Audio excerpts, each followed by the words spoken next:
7. Science and religion. Science is sustained by reason, religion by faith. Faith, though not predicated on reason, is reasonable. Though independent of logic, it is nonetheless encouraged by sound logic. Faith cannot be nourished even by an ideal philosophy. Indeed, it is, with science, the very source of such a philosophy. Faith, human religious insight, can be surely instructed only by revelation, can be surely elevated only by personal mortal experience with the spiritual adjuster presence of the God who is Spirit. True salvation is the technique of the divine evolution of the mortal mind from matter identification through the realms of Urantia liaison to the high universe status of spiritual correlation. And as material intuitive instinct precedes the appearance of reasoned knowledge in terrestrial evolution, so does the manifestation of spiritual intuitive insight presage the later appearance of Urantia and spirit reason, and experience in the supernal program of celestial evolution the business of transmuting the potentials of man, the temporal, into the actuality and divinity of man, the eternal, a paradise finaliter. But as ascending man reaches inward and paradiseward for the God experience, he will likewise be reaching outward and spaceward for an energy understanding of the material cosmos. The progression of science is not limited to the terrestrial life of man. His universe and super-universe ascension experience will to no small degree be the study of energy transmutation and material metamorphosis. God is spirit, but deity is unity, and the unity of deity not only embraces the spiritual values of the universal Father and the eternal Son, but is also cognizant of the energy facts of the universal controller and the Isle of Paradise. While these two phases of universal reality are perfectly correlated in the mind relationships of the conjoint actor, and unified on the finite level in the emerging deity of the Supreme Being. The union of the scientific attitude and the religious insight by the mediation of experiential philosophy is part of man's long paradise ascension experience. The approximations of mathematics and the certainties of insight will always require the harmonizing function of mind logic on all levels of experience short of the maximum attainment of the Supreme.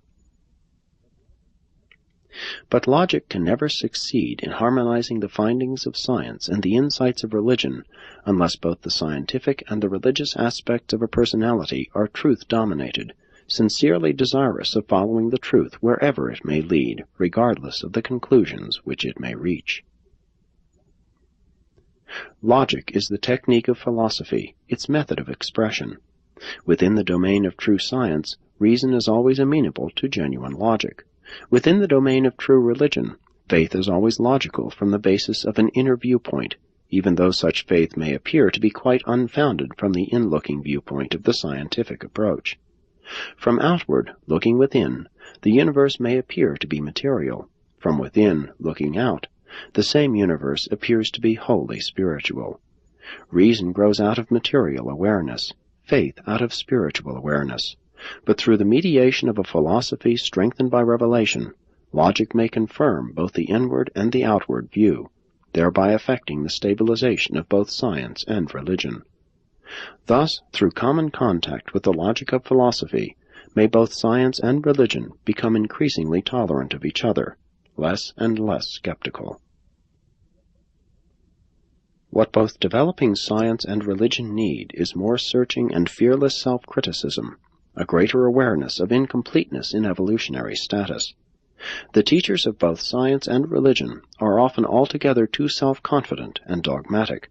Science and religion can only be self-critical of their facts. The moment departure is made from the stages of facts, reason abdicates, or else rapidly degenerates into a consort of false logic. The truth, an understanding of cosmic relationships, universe facts, and spiritual values, can best be had through the ministry of the Spirit of Truth, and can best be criticized by revelation. But revelation originates neither a science nor a religion. Its function is to coordinate both science and religion with the truth of reality.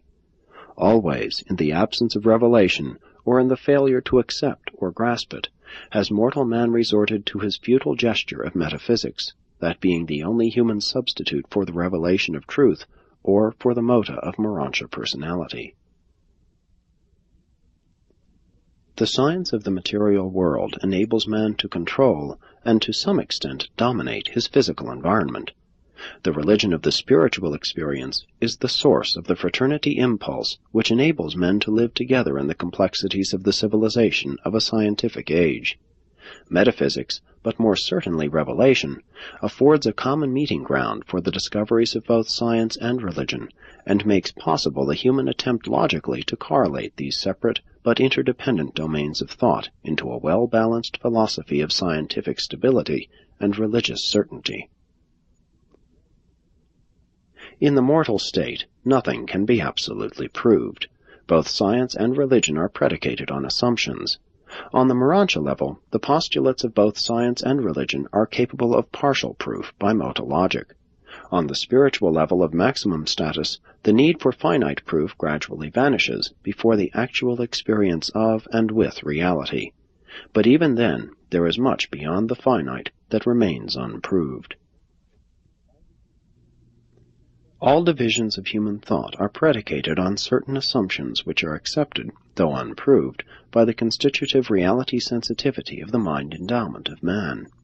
Science starts out on its vaunted career of reasoning by assuming the reality of three things: matter, motion, and life. Religion starts out with the assumption of the validity of three things: mind, spirit, and the universe, the supreme being. Science becomes the thought domain of mathematics, of the energy and material of time in space. Religion assumes to deal not only with finite and temporal spirit, but also with the spirit of eternity and supremacy. Only through a long experience in mota can these two extremes of universe perception be made to yield analogous interpretations of origins, functions, relations, realities, and destinies. The maximum harmonization of the energy-spirit divergence is in the encircuitment of the seven master spirits, the first unification thereof in the deity of the Supreme, the finality unity thereof in the infinity of the first source and center, the I Am. Reason is the act of recognizing the conclusions of consciousness with regard to the experience in and with the physical world of energy and matter. Faith is the act of recognizing the validity of spiritual consciousness, something which is incapable of other mortal proof. Logic is the synthetic, truth-seeking progression of the unity of faith and reason, and is founded on the constitutive mind endowments of mortal beings, the innate recognition of things, meanings, and values. There is real proof of spiritual reality in the presence of the thought adjuster, but the validity of this presence is not demonstrable to the external world, only to the one who thus experiences the indwelling of God. The consciousness of the adjuster is based on the intellectual reception of truth, the supermind perception of goodness, and the personality motivation to love. Science discovers the material world, religion evaluates it, and philosophy endeavors to interpret its meanings while coordinating the scientific material viewpoint with the religious spiritual concept. But history is a realm in which science and religion may never fully agree.